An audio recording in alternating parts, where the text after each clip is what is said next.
Welcome to EnVision Center News, where we discuss community impact and involvement with today's nonprofit leaders and philanthropists.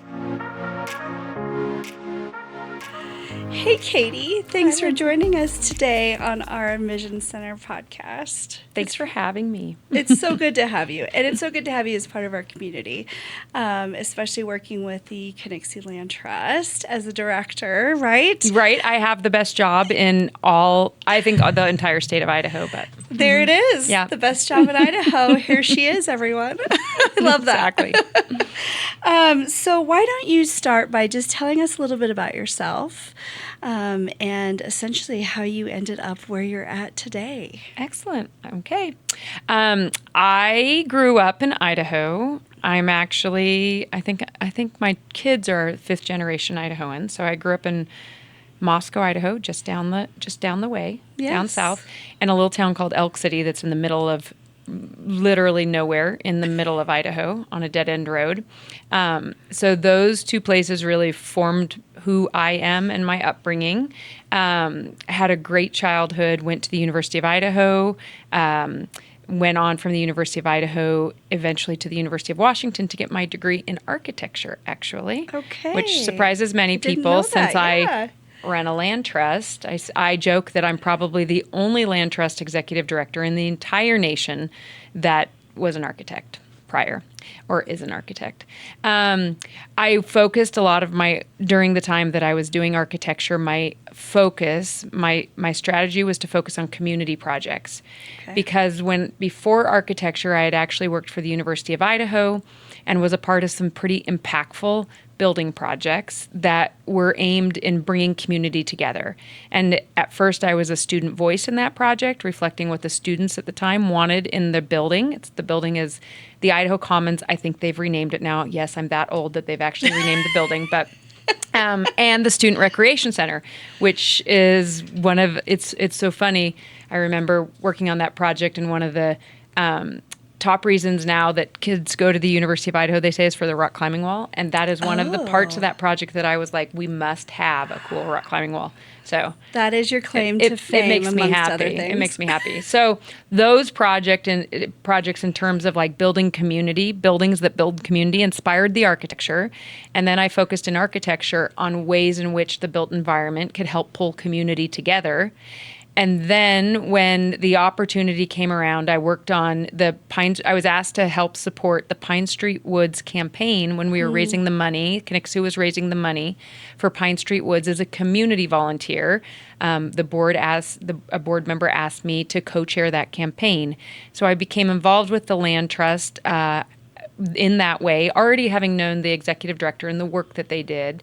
And I was really interested and excited about the opportunity that Pine Street Woods would create for both our community and personally for me as a trail user and a very active trail runner. And so was my first introduction to the Land Trust. And then when the executive director before me left, then the opportunity came up for the executive director position. And funny enough, I didn't look at it because I thought I have no background in conservation. There's no way that I would be a candidate for this executive director. And then one of the board members came and sat me down and said, have you looked at the job description yet? And I said, well, no, because I'm not in conservation. He said, we have a great conservation team. I'd encourage you to look at it. And so when I looked at the job description, it was all about community and how to bring community together and inspire community.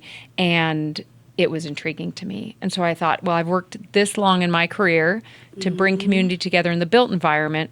Let's see about bringing community together in the unbuilt environment. And that was 6 years ago when I took the position as executive director of Kaniksu Land Trust, and we've just had a lot of fun since then. Oh my gosh. What a great 6 years then, huh? It's been a great 6 years. I really like how you say, it's building, but also building places where people can build connections too. And that's kind of what the Land Trust is doing. Right? Exactly. So it's you and it's the trust at the same time. So I just think that's really cool. So for those who don't know what the Kaniksu Land Trust is, how would you describe it and how it translates? Like, what is the mission? Yes. The mission is quite simple. It's one that we can remember. It is it's so funny. I'm like, it's one that we can remember. And then I think in my head, I'm like, and now you have to remember it. And now you have to remember it. Exactly. And now it's just all over. Now the lights are shining and exactly. So it's connecting people in the people and land in the Kaniksu region today, tomorrow, and forever. So again, getting back to that connection point. Yes. It's how do we bring people closer into the land? And there's a myriad of ways of doing that, which is the work that you see that we do at Kaniksu Land Trust. So what are those ways that you see where you are connecting people to this land? Yes. So the core work that we do at Kaniksu Land Trust is conservation. So it's working to protect those important places. And when we describe like what is an important place, we have guiding principles that describe for us what are important places that need protecting now for in essence, not only for us as people, but for habitat, for clean water. So we have a myriad of things, 6 things that we look at. We look at the water. So protecting that water, the wetlands, wildlife. So we think about our wildlife. We think about the ways in which our wildlife are connected to the land and how they move, migratory corridors. So we do it as 3 W's: water, wildlife. Well, I'll get back to the other W, but we public access property. So that's our community bent. So that's things like Pine Street Woods and the Sled Hill. We also have a project called Cabinet View that's out on the Montana-Idaho border that's open to public use.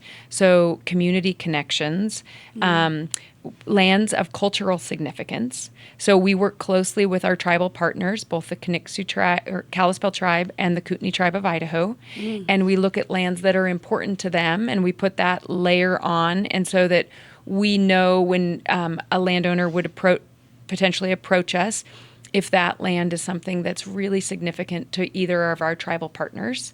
So let's see, three W's, 3 C's. So we have community, we have, now I'm going to, land of cultural, I'm going to sit here and water. This was a chalkboard conversation. I know, exactly. I need the little notes I'm an artist, that you have. so yeah, I know. I know. I'm like wetlands, water. I don't have it on my my notes. conservation director would be so disappointed in me right now. And usually I can just roll them off my tongue. But anyways, that is the essence of the work that we do.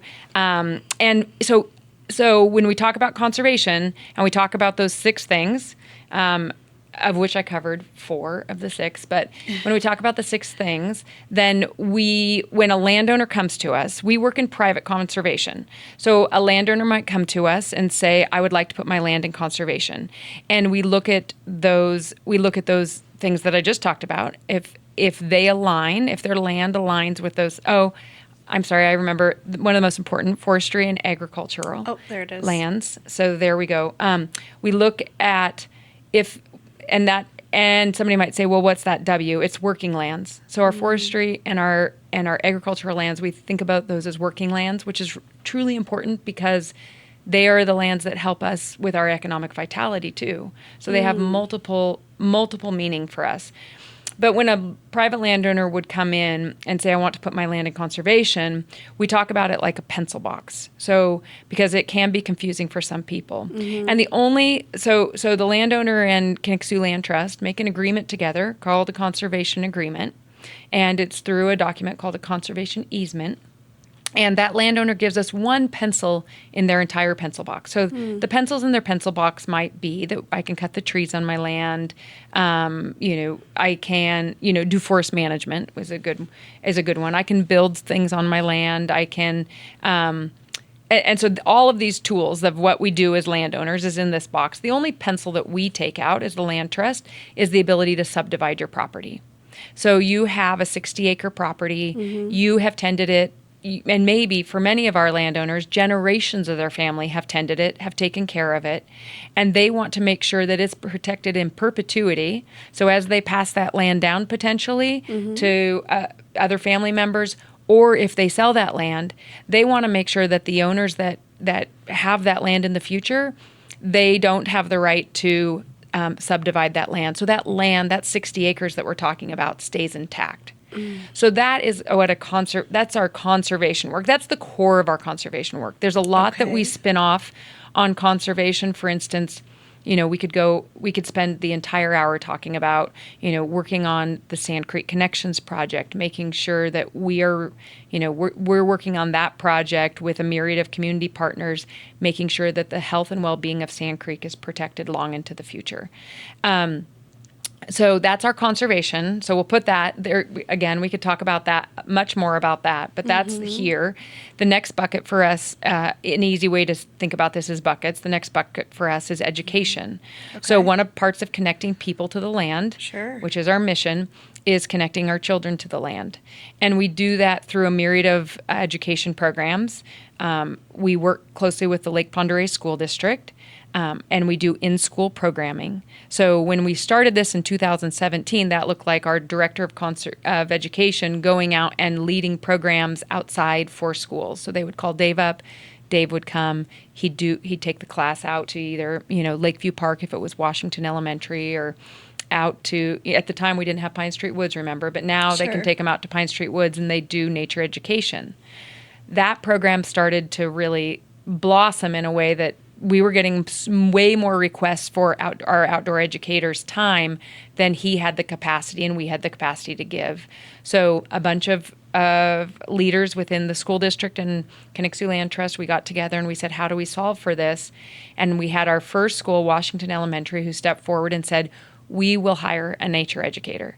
And so that is the model that we're looking at now, where they have one position leave, and in their case, it was a technology position.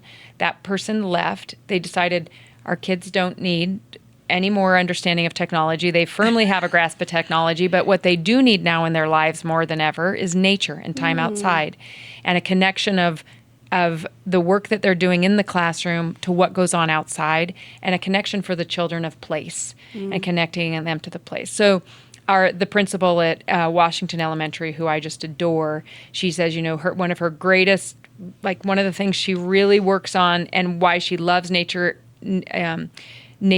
education is because it teaches the kids about this not only in school, but when they leave school and they go home, they're more likely to go play outside and climb that tree than they are to sit there on gadgets. And that's a great bit of the work that we do with our in-school education, is really inspiring kids. Now that program has grown, where 7 of 8 of the elementary schools now all have nature educators. So we work as the sort of the conduit to pull all those educators together, at least on a monthly basis, into what is a cohort. And we help bring them, if they need supplies like binoculars, we have supplies for them. If we need to have somebody come in and inspire them in providing a lesson, we do that. If just trying to give them the vessel in which they can get to know each other, learn from each other, learn about each other's spaces by touring, and now working to rewild play yards. We have 3 projects going to rewild play spaces at the schools directly, so that especially like in places like Washington Elementary, where they're so confined to a space, they have the ability to have that exploratory nature education happen right outside the classroom door. So we do that. So that's our in-school education. But in addition to that, we have a summer camp, Camp Kaniksu, that is always oversubscribed. We provide camp for 150 kids, six weeks out of the year. They pick 1 week to go to, and it ranges from age 6 all the way up to age 16 or 17, depending on how long they want to be involved in the program. The older kids go on expedition learning, which is a week up at Priest Lake. And then along with Camp Kaniksu, we have an after-school program called Wildcrafting for kids. And then we also provide, because what we were finding is many of our parents would drop the kids off and say, when is my opportunity to learn? And so we also have a program, the Kaniksu Folk School, which is mainly adult learning, but there is some programs that kids can come and enjoy as well. So Kaniksu Folk School. So we connect through education through all of those programs.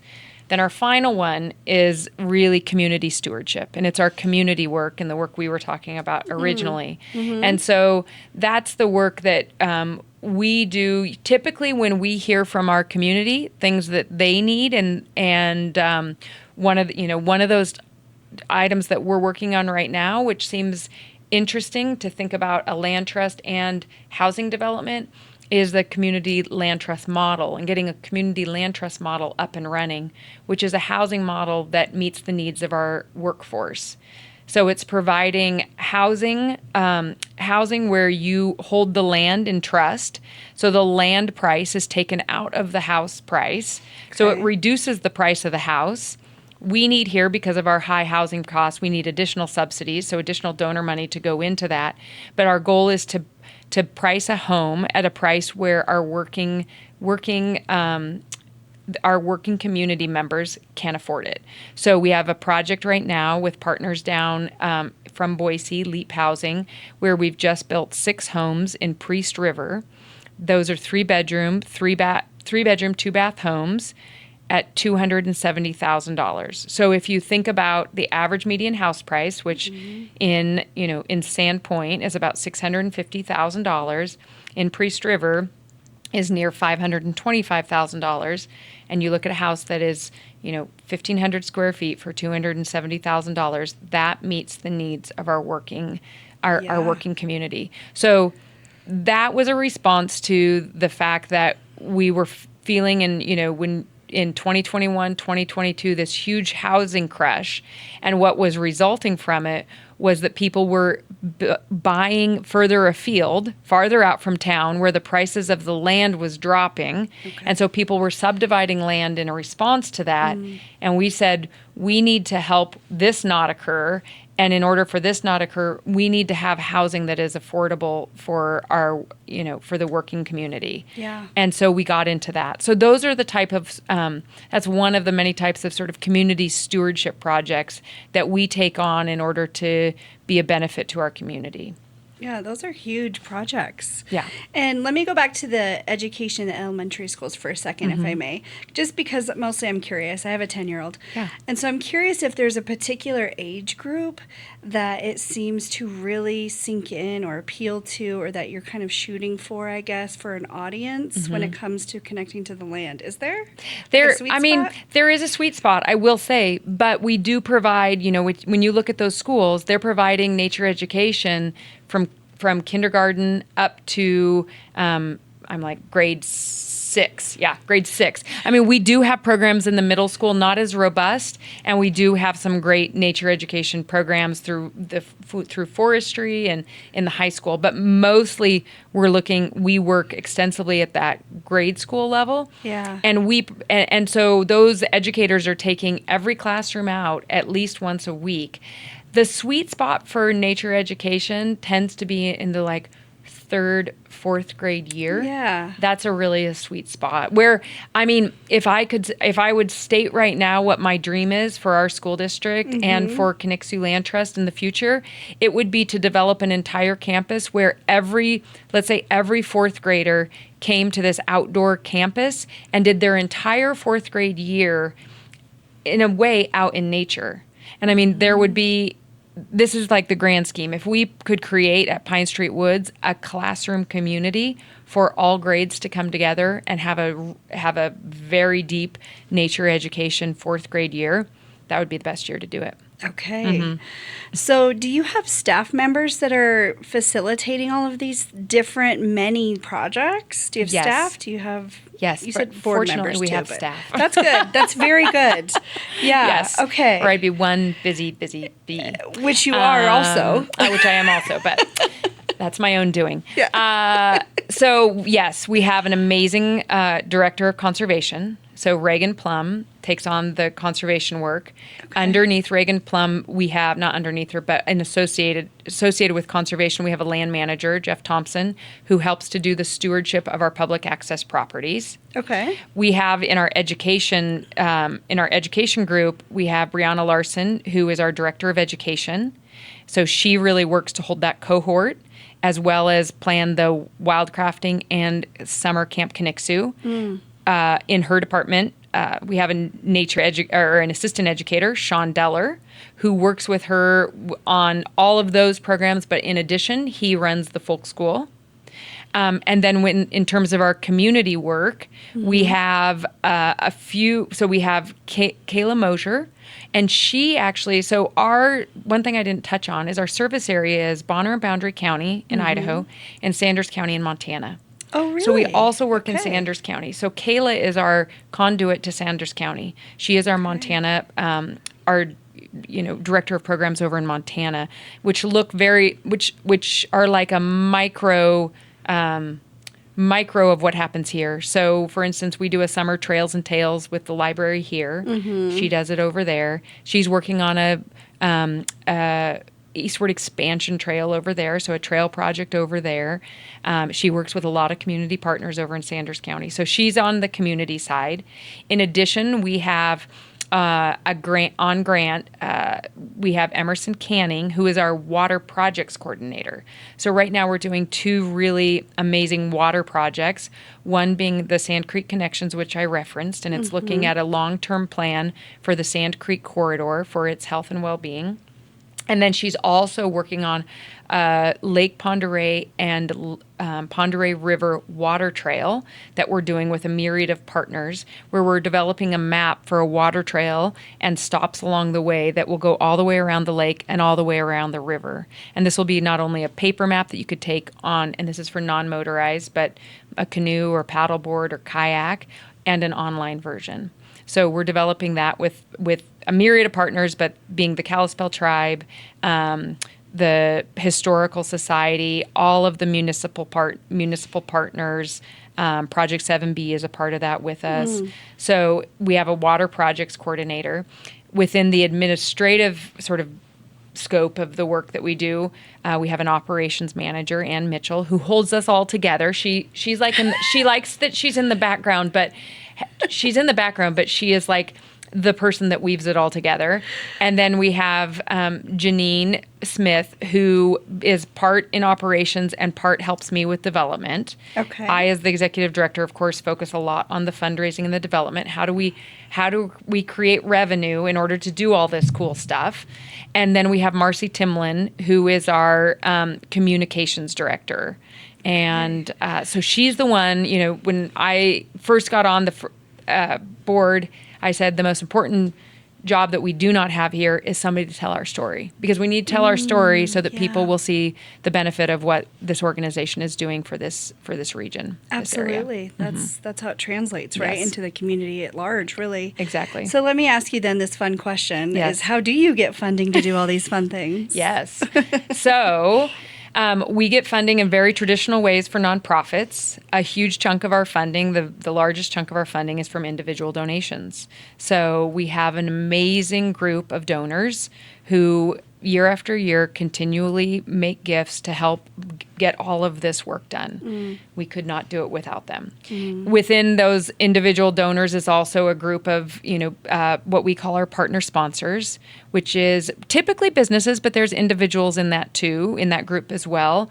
But that is another mechanism group that we have sort of pulled together in order to help support the work. And they help support the work through helping us hold some of our major events that are fundraising events. Okay. And so that's sort of a neat program where they're helping fund the ability for us to be more visible to the community. In addition to that, we obviously go after a myriad of grants. And so those grants are vitally important, but one thing with grants for nonprofits is they're very cyclical. And right now, what we're experiencing, it's been a very interesting year. More organizations, because of different funding going away, are needing grant funds. And so, as I like to say, the pond is the exact same size. It might grow a little bit, but the number of fish that are in that pond is getting to be larger. Yeah. And so one of the things that, and then in addition to that, we do have some program fees that come in. So Camp Kaniksu, for instance, that helps fund a part of our education program. But one thing that is extremely important to us is that we keep Camp Kaniksu as low a cost as we possibly can, in order so that it is affordable to the entire population. And in addition to that, a huge chunk of about 20% of it comes in under grant fund, or we give scholarships, because we don't want any child not to be able to experience Camp Kaniksu. Oh, That's our yeah. goal. Yeah. So program fees, and then the little things like merchandise sales. Another thing I didn't mention that we do under our conservation bucket is we run a small lumber mill. So we sell wood to our community from their community forest. That, that's a small chunk, but that also helps. Sure. And then, so part of what we're going to talk about today too is one of the things I was looking at when thinking about what are other ways that we can create additional revenue, as some of these things are so cyclical and cannot be always depended on. So we should talk about that let's then. Talk about, yeah. You just It's a great made lead-in. a really, I know, very well done, very smooth. You're hired. No, you have too much to do. So you have just made, or Kaniksu Land Trust has just made a cool announcement of something new. What is it? Tell us. Something new. Yes. So Kaniksu Land Trust just purchased the sweetest little garden store in Sandpoint, Astor Garden Center. Astor Garden Center. And it was part of, there's a myriad of reasons from which we made this decision as an organization and as a board. But one of those was what we were just talking about, is thinking about what are additional ways we could diversify our revenue sources that don't always draw on those traditional ways, right? Mm-hmm. Not like asking donors. We will continue to ask donors, and we hope that donors will continue to give to us at the rate that they give to us. But those grants being cyclical, this allowed us a way to just diversify a little bit further that revenue that comes in to support these programs. So that was one of the reasons why we made the purchase of Astor Garden Center. Okay, that's really exciting. It's super exciting. So what does that look like? What does the operations look like? Yeah, so I think one of the great stories to tell is sort of why, how we happened upon this. And I will say personally, I was a very good customer of Astor Garden Center. And a very good customer because Paul and Karen Olson, who ran the business, they're wonderful people to get to know. And Paul, who would generally be at Astor, was always fun to talk to. And their employees that they had were full of, full of information and education for me. And in addition to that, they had created a very beautiful space to be in. Mm-hmm. So last fall, I saw this little sign go up in front of their business that said, "For sale, inquire within." And it was so small that I didn't know if that meant what was for sale. Yeah. And so I acquired within, and Paul said that they were looking at selling because Karen runs a landscape architecture business that is busy enough that it takes up all of her 40 hours a week. They were looking at, they're looking at retirement ahead. They have grandchildren they want to spend more time with. Running two businesses was becoming difficult to do. Mm-hmm. And so that was last fall. So I spent all winter ruminating on this and thinking about, is this the right step for our organization? Is this business missionally aligned with who we are as an organization? And does this generally make sense? So that ruminating went all winter long, and as I sat there and thought about it, and I tried, because I tend to be, if you would ask anybody that knows me, I tend to be a very, I have ideas a lot. I have a lot of ideas. My staff jokes that every time I'm going on a run, I have 3 or 4 more ideas. Okay. So I didn't want this to be just another Katie creative idea. I wanted it to really have solid foundation in what was best for the organization. And as I see that, I see my role in this organization is to make it as stable and sturdy and an organization that goes on in perpetuity. Mm-hmm. The work that we do with the conservation easements is in perpetuity. We are telling a landowner, we will take care of your land forever and ever and ever. That is a big obligation. Yeah. Right. So in order to do that, we need to make sure we have an organization that is here forever and ever and ever. Makes sense. So spent the winter thinking about it. And then spring approaches and the sign and a bigger sign goes up. And so that is sort of the call, called the question.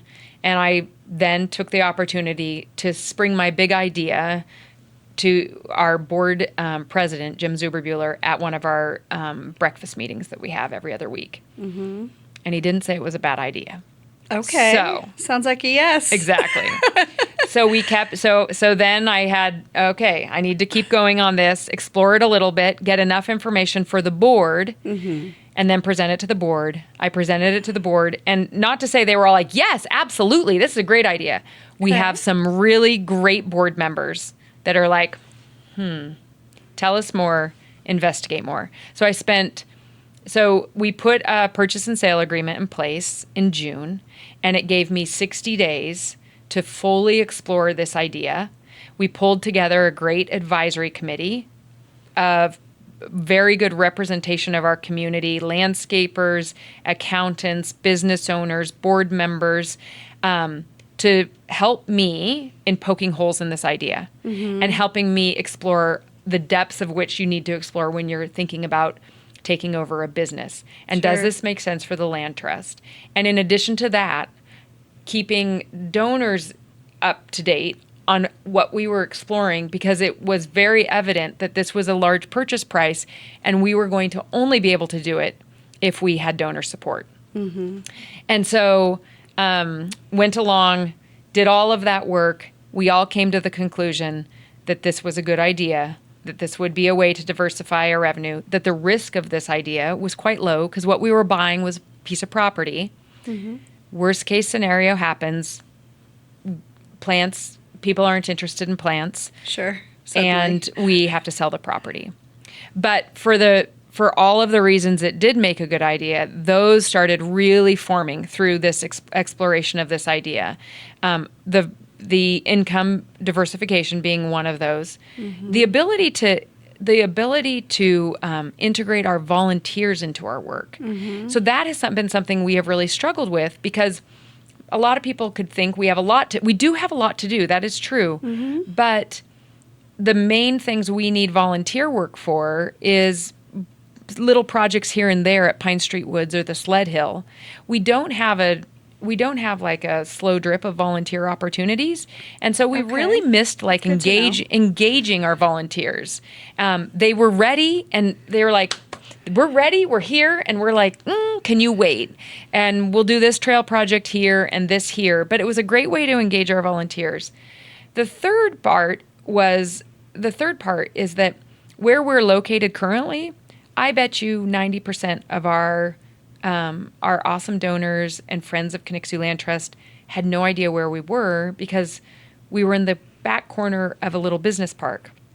So even though they maybe saw us out on the trail, but more so knew us from the trailhead, knew us from Pine Street Woods, but they didn't know physically where we were or how to get a hold of us. And doing community work, you really want to be upfront and center, and this location right on Highway 2 and Superior gave us an amazing new front door where and it sort of folds into the fourth reason, which was really finding a place that became a community center, became a place that people wanted to go to. We call it our third space. So that not your home, not your work, but that third place that draws you in and makes you want to visit it.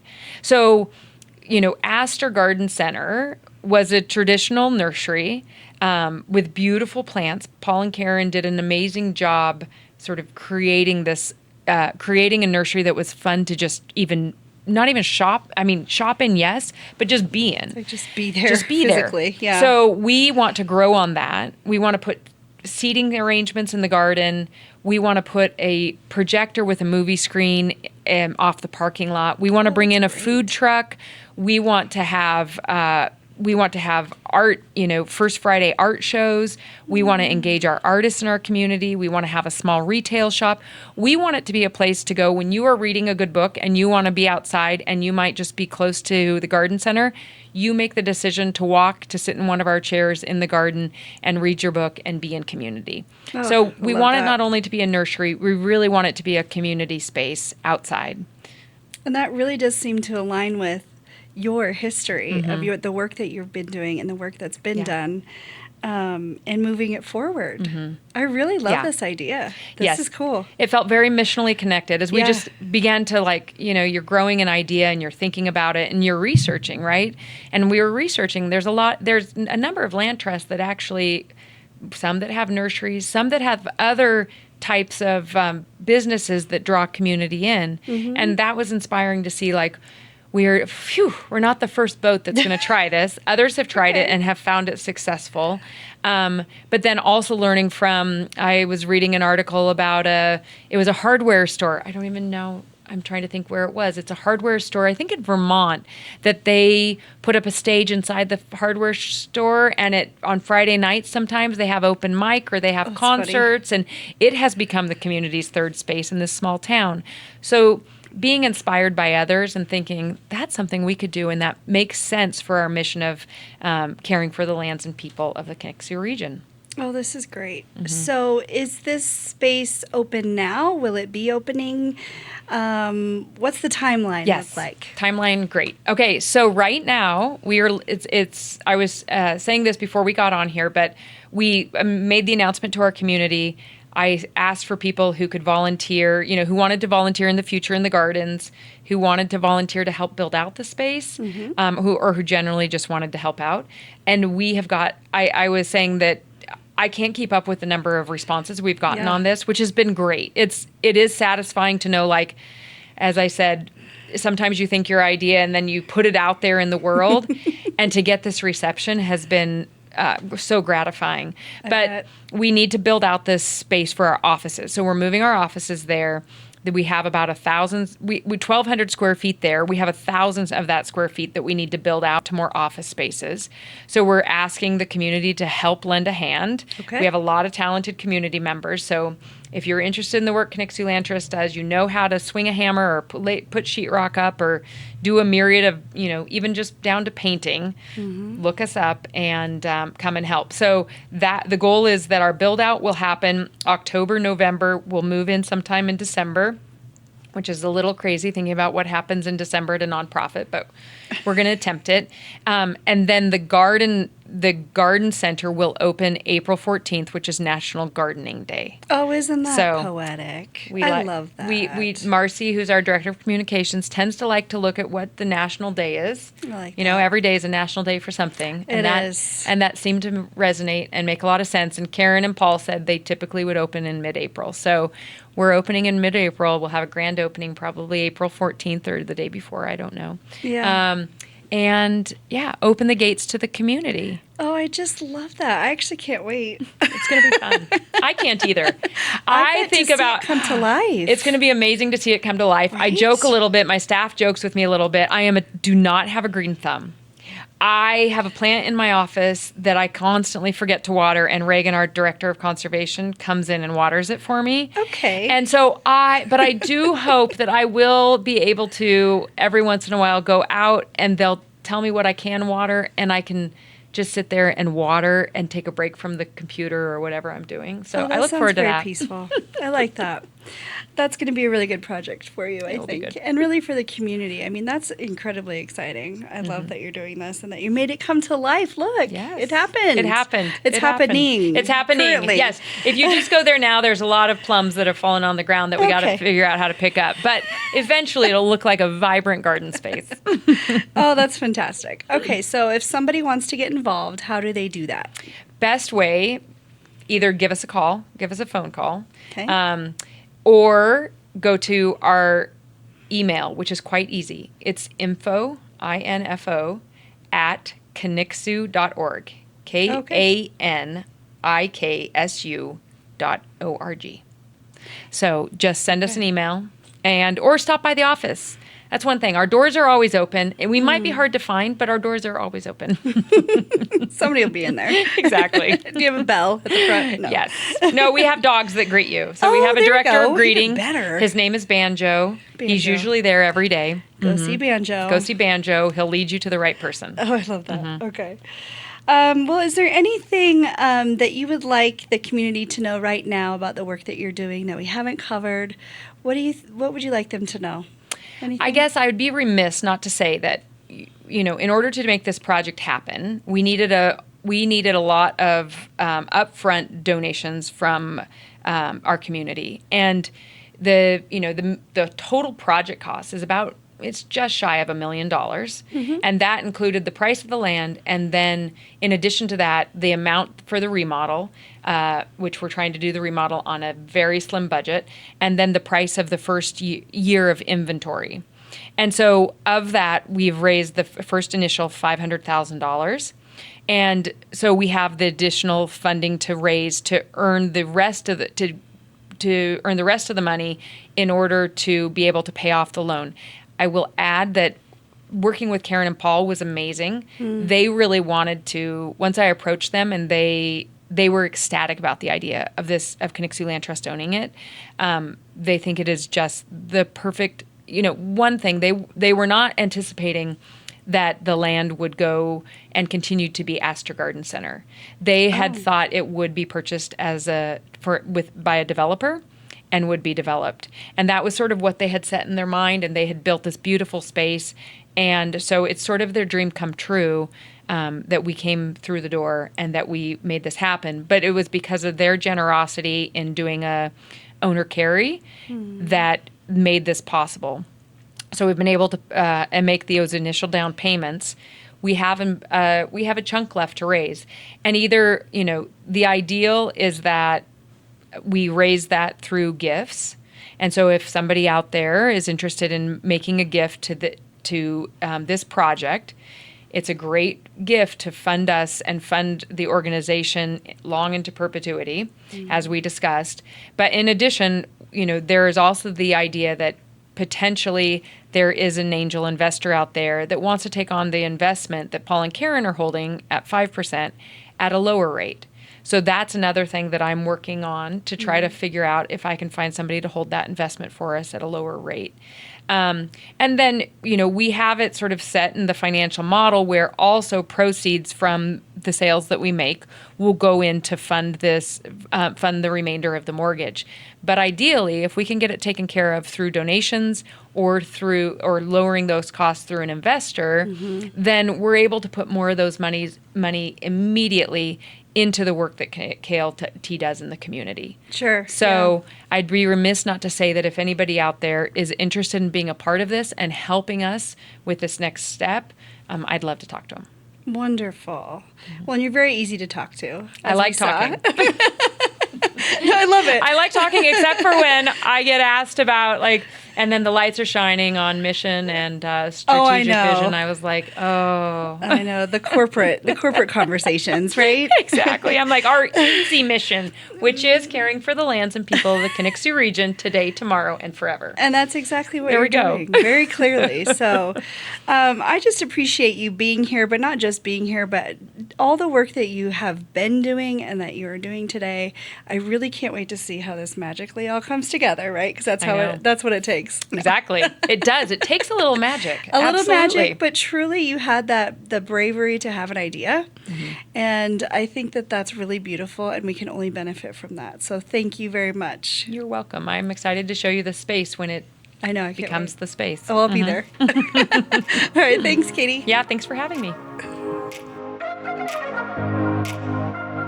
Thanks for listening to today's episode. For more information, you can go to crecIdaho.com. Please like, share, and subscribe. We'll see you again soon.